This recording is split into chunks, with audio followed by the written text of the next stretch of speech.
No, not vengeance. It's punishment.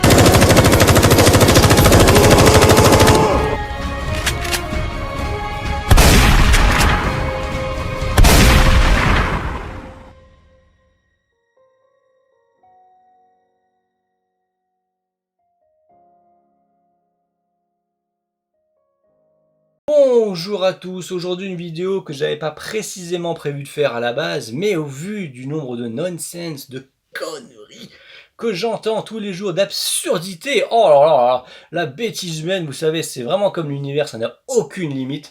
Je me suis dit, il faut absolument que je me pose 5 minutes et que je vous parle évidemment de la légende de Rao, ce putain de manga, évidemment, spin-off de la série Hokuto no Ken. Et que je vous explique pourquoi est-ce que vous devez le lire, pourquoi est-ce qu'il a largement sa place dans votre collection, et pourquoi est-ce que vous devez absolument pas faire l'impasse dessus. On est parti.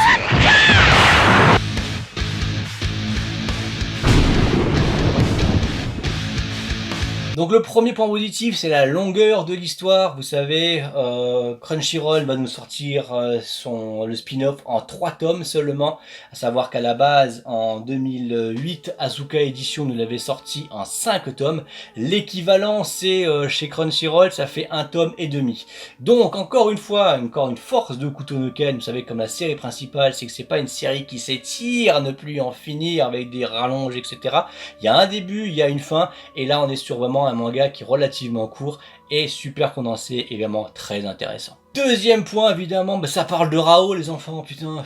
Mais c'est Rao! Putain, qu'est-ce que tu me racontes? Le personnage de manga le plus charismatique qui ait jamais été créé, je veux dire. Certes, j'adore Kenshiro, mais Rao, quand même, c'est le bad guy par opposition, et c'est la raison pour laquelle Kenshiro, il est aussi impressionnant. C'est parce qu'en fait, son Némésis, c'est un putain de fucking monster. Je veux dire, le mec, il débarque de quelque part, tout le monde se chie dessus. Il y a personne qui ouvre sa gueule, c'est quelque chose d'extraordinaire. Donc évidemment, creuser sur son passé, savoir pourquoi il est devenu comme ça, comment il a récupéré son cheval, ses premiers affrontements, comment il a monté son équipe, son armée, etc.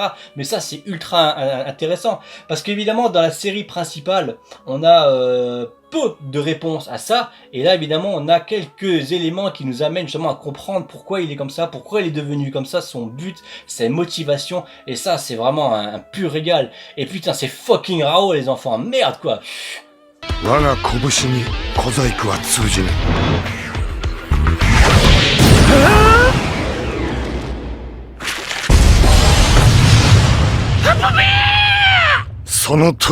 Troisième point, moi je mettrais le graphisme parce que j'aime effectivement le dessin de Osada, je le trouve parfaitement adapté, ce spin-off, je trouve que ça va bien, ça change un petit peu, et oui je suis d'accord, hein, j'aurais préféré Tetsuhara au dessin évidemment, mais je trouve pas que ça fasse défaut à l'histoire, à la narration, etc. Je trouve que ça va bien dans l'ensemble de ce qu'ils ont voulu nous raconter là-dessus, et c'est vraiment quelque chose qui m'énerve.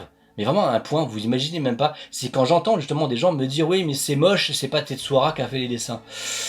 Et surtout, là où la barre elle fait elle monte comme ça, c'est quand ces mêmes gens me disent que Naruto c'est le meilleur manga de l'univers.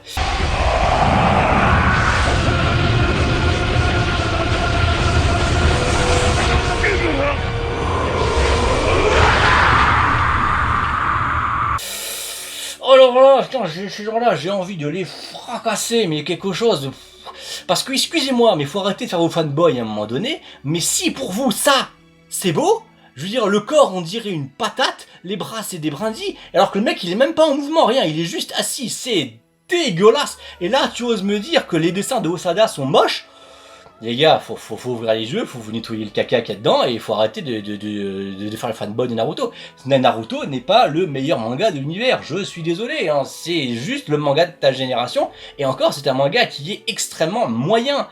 Encore une fois, Naruto, rappelez-vous les enfants, commence par ton destin n'est pas lié, tu peux faire ce que tu veux, par finalement c'était ton destin, tout était lié, vous ne pourrez pas y échapper. Je veux dire, s'il n'a pas l'impression que l'auteur, encore une fois, vous a chié dans la gueule, vraiment, ouvrez les yeux, hein. Le manga il est bourré de nonsense du début jusqu'à la fin. Bref, on va pas parler de Naruto aujourd'hui parce que c'est une chose qui m'énerve profondément.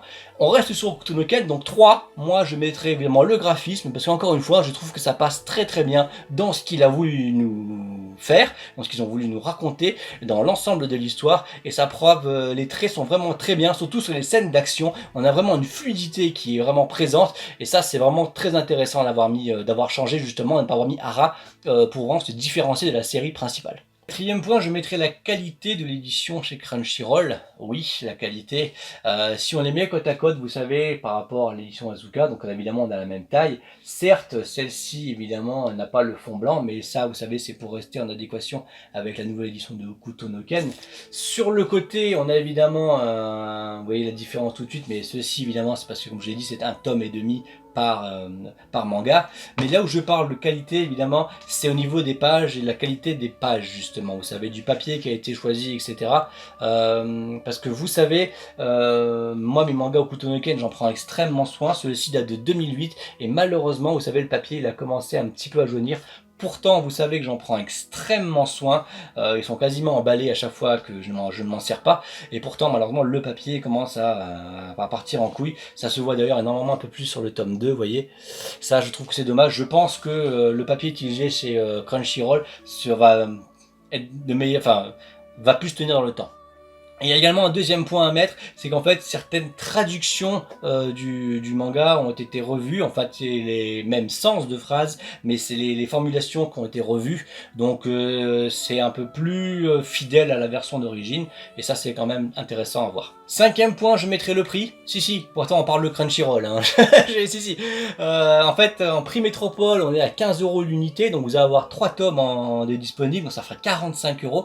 À savoir évidemment qu'à l'époque, les éditions Asuka, c'était 8,40 voire 8,60, qui avait 5 tomes, vous avez à peu près 42 € au total, donc on n'a pas une inflation, vous savez, qui est dégueulasse comme on l'a eu sur la série de base Hokuto no Ken, donc ça c'est quand même une très très bonne chose. Donc évidemment c'est un manga que je vous recommande fortement, lisez Hokuto no Ken les enfants, vous allez voir que la plupart de tout ce que vous lisez aujourd'hui est inspiré de Hokuto no Ken, sont des hommages à Hokuto no Ken, sachez vraiment que la plupart des mangaka que vous vénérez, que vous adorez, sont devenus mangaka parce que justement ils étaient fans de Hokuto no Ken. Quand je vous dis que c'est la base de tous les seinen, shonen, etc. aujourd'hui, c'est vraiment lui qui a mis tout ce qu'il fallait en place pour que tout le reste arrive par la suite. Hokuto no Ken, c'est une référence absolue. Donc évidemment, le spin-off sur le personnage le plus charismatique de tout l'univers de Hokuto no Ken, parce qu'évidemment j'adore Kenshiro, mais Rao c'est un monstre, encore une fois je vous le dis, c'est quelque chose d'extraordinaire, vous devez le lire, vous devez le voir. Vraiment, ne faites pas l'impasse dessus. S'il vous plaît, lisez Hokuto no Ken.